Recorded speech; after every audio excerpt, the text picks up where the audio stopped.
Switzerland number 2, and we're going to have Hungary, Faroe Islands, Latvia, and Andorra. I basically agree with the standings we come in with here. I do think Portugal and Switzerland will finish 1-2, Portugal number 1, Switzerland number 2. However, Portugal, like you said about France, Portugal's a team that always seem to find themselves in a playoff, so it wouldn't shock me if Switzerland maybe come in first and Portugal come in second. But right now, from what I've seen, I do think Portugal will top the group. Carl, what do you think? I mean, I gotta agree with you almost, I think all the way around, honestly. I think that maybe Hungary makes a push and wins a couple games, but I mean, I only see that happening if Portugal starts tying against some of the lower teams or Switzerland starts tying against some of the lower teams. I just don't think Hungary putting it up against those two teams. All right, on to the next group, and this may be one of the more off-balance groups because we do have that clear number 1, and that is Germany. They're followed up by Czech Republic, Northern Ireland, Norway, Azerbaijan, and San Marino. I'll be straightforward here. I think Germany's number 1 without a doubt. And while Absolutely. I think that Northern Ireland could definitely push Czech Republic, I do think Czech Republic, because they've got a guy like Petr Cech in goal, a lot of experience there, I think he's a big difference maker. I'll go with the Czech Republic in second here, but Germany, without a doubt, takes the first spot. And I absolutely agree with you. I think that you gotta think that Germany's clear number 1, and Czech Republic, they've got the experience. This wouldn't be their first World Cup. And they're the type of team that I think that definitely could easily make the playoff, and they're a team that could win a playoff as well. Alright, on to the next group, and I think this is an intriguing group right here. Group D, Wales, who end up topping the group as one of the better teams in Europe. Surprisingly, they've done well in qualifying for the UEFA Cup next year, of course, which will be a very fun tournament. It always is. But they've done well. Wins over Belgium, most notably, they top the group. Austria in second, Serbia in third, Ireland fourth, Moldova in fifth, Georgia is the 6th team drawn. I think this is a pretty good group. I think it's a very even group. I think any of Ireland, Serbia, Austria, and Wales, a combination of those two, can make it. However, over the last couple of years, we've seen Ireland fall short when it mattered most, so I'm going to take out Ireland. I think Serbia is a good young team, but I think Wales and Austria have momentum right now. I'm going to go with Austria in first. I think it's a very good young team. They had a good showing in the Under-20 World Cup, Under-21 World Cup. I think this is a good team. I do think that they will end up topping the group, but I think Wales will manage to take second. Gareth Bale is just that big of a difference maker. I think he's able to blow by a lot of the defenders in this group, and I think Wales finishes up second. Carl, thoughts? I'm almost completely agreeing with you, but for me, it's a flip of Austria and Wales, mainly because Bale. Mm-hmm. I think you're right, he is that much of a difference maker, and I don't think there's that elite talent on any other team in this group, and that means a lot. Also, you look to the Welsh roster, and you've got quite a few players with some major experience. I mean, when you look to their roster, you've got Gareth Bale, obviously, but you've also got Aaron Ramsey on this team, who we've talked about before, who's playing in Arsenal. You've got some very experienced guys. You've got Sam Vokes, who's a long time, a guy with quite a few caps. He's got 33 caps. He's got 6 goals. And he plays on Burnley. I mean, there's quite a few guys. They may not be on the number 1 Prem side, but they've got experience. Mm-hmm. And overall, I think that this is just a team with experience and a high level. Whereas Austria, I worry about them just because that lack of experience. They're kind of more all over the place. They've got guys in German leagues. They've got guys in Swiss leagues. I think there's a very good established Welsh force. Alrighty then, on to Group E. This group, I think, is actually the weakest group out of them. Romania tops it as one of the top teams in Europe. They've also done well in Euro Cup qualifying. Denmark is the second team in, followed by Poland, Montenegro, Armenia, and Kazakhstan. I think Poland could make a push, but for this group, I'm going to stand pat. I'm going to go with Romania finishing in first and Denmark in second. I'm really not a fan of many of these teams. I think Romania got a lucky draw. I think they ended up with easier teams than they potentially could have. And I think they will clinch their spot in the World Cup. Carl. This probably is Danish homerism because I've got Danish roots. But I'm going to put Denmark over Romania. I still don't trust them. Overall, I think they've got this little blip, and a lot of it was in Euro qualifying, but overall, I cannot trust them fully. I'm going to pick Denmark to top the group, but I do have Romania in second. Alright, on to Group F. Just like Germany's group, this is pretty off balance. England has the top spot. They head the group, followed by Slovakia, Scotland, Slovenia, Lithuania, and Malta. So we will get a UK matchup in there. I know England's a team that slips up a lot. I think they'll make it a lot harder for themselves than they need to be, but I do think they still finish first with Slovakia in second. I'd love to put Scotland in second, but like Ireland, they're a team that seems to choke in competitions that matter, and I think that Slovakia will clinch that second spot. Carl. You know what? You talked about them choking, but I just gotta believe.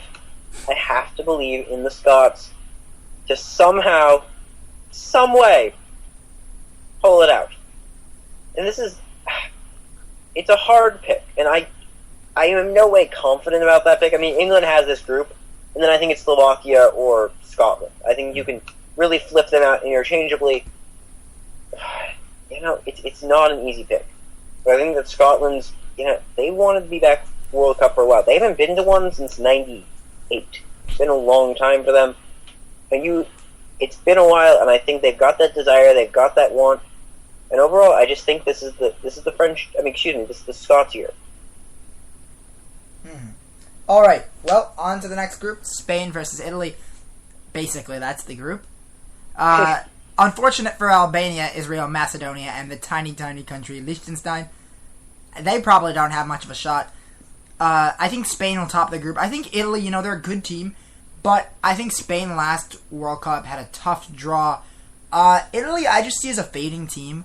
I think the most important player on their team, Andrea Pirlo, of course, getting old, and I don't think they've found that replacement yet, which puts them at a disadvantage for me. However, I do think they'll find their way into the playoff, and I'm pretty sure they'll win the game in the playoff, and end up in the World Cup. I think both of these are basically locks for the World Cup. Spain last World Cup had a much easier path. This time it's a little more difficult, but I think they'll find their way to the top of the group again. Carl. Well, I just want to say a fun fact about Liechtenstein. The population is just over 37,000, which if you assume they're using a 21-man roster for this tournament, I don't know exactly. That means about 1 in every 1,778 people is on the Liechtenstein national football team. Excuse me, but we do need to divide for men, which means that basically under 1 in every 1,000 men is on the Liechtenstein's national men's football team. That's impressive. That's very impressive. It is. Also, may need to move to Liechtenstein, because we can be professional soccer players together, seriously Carl. Considering it. That'd be a great idea. I think we go for Noah. Alright, moving on to Group H, a country where if we really don't want to play soccer, this is where we should go. Belgium, such a dominant team right now, such great young talent. And they landed with two teams that have really been struggling of late, Bosnia and Greece, Estonia and Cyprus as well. Bosnia and Greece also in the same Euro Cup group, which is pretty cool, getting in back-to-back groups together. I think this is Belgium's to win. And while I do think Greece is good defensively, I just don't know what's going on with them, and I don't trust them right now enough to give them that second spot. So I'll go Belgium in first by a good mile, and then Bosnia in second. I mean, it's tough, because neither Bosnia or Greece has performed whatsoever in Euro qualifying, which is our biggest indicator. But, you know what? Greece was good for quite a few years, obviously capped off by that incredibly surprising Euro 2004 win. But since then, they haven't done much, and I think they've continually gone down to the current point where they're doing, honestly, absolutely terrible. They're below Finland and Faroe Islands in their Euro 2016 qualifying group. That's horrendous, just to be completely honest. And I don't see how they're going to be able to make it out, and yeah, there's no trust in Greece whatsoever. Bosnia and Belgium make it out. Alright, on to the final group. I think this is another one of those groups that's pretty weak. Maybe one of the few that really just doesn't have a dominant team. Croatia did make the last World Cup along with Iceland, led by Gylfi Sigurdsson, Ukraine, Turkey, and Finland. I think these are 4 good teams, and then Finland I just don't see as that good of a team, but I think these are 4 good teams. Turkey, a talented team, but no real star talent. I'll go with Croatia in first because I know they've been to the World Cup a couple of times. And I'm going to go with Iceland in second. They made the playoff last year, or 2 years ago, for the chance for the World Cup, and weren't able to do it. Weren't able to get that win. but I do think they will land in the playoff again this year. Carl, what are your thoughts on the final group in qualification? I mean, this is obviously tough because, I mean, it's not a great group, and it's hard to tell with these teams that we know less about. But I think I'm going to go with Ukraine, mainly on the basis of the strength of their domestic league. So many of their players play on teams such as Donetsk and Kiev, which are very good teams. And I think that those being in that type of system is good, and I think that overall it's going to be able to propel them. All right. Last but not least, we are going to have 4 more teams make it from the second place group. I've got my second place groups pretty much set. I've got Italy making it. I also have Austria making it. I've got Switzerland making it. And Italy, Austria, Switzerland, and I believe that Netherlands will also make it. Carl, if you had to put your money, use at least, a couple of teams that you really do feel very confident in their ability to make it. Who would you say those teams are? I mean, when you look at confidence-wise, I don't know where I go other than where you put them, honestly. I mean, you hit the nail on the head. I mean, so many European teams are... Let's be honest, European football is where it's at. I mean, there are obviously the powers of South America, but overall, when you look at Europe, there's an obvious top sector, and I think that you hit the nail right on that. All right.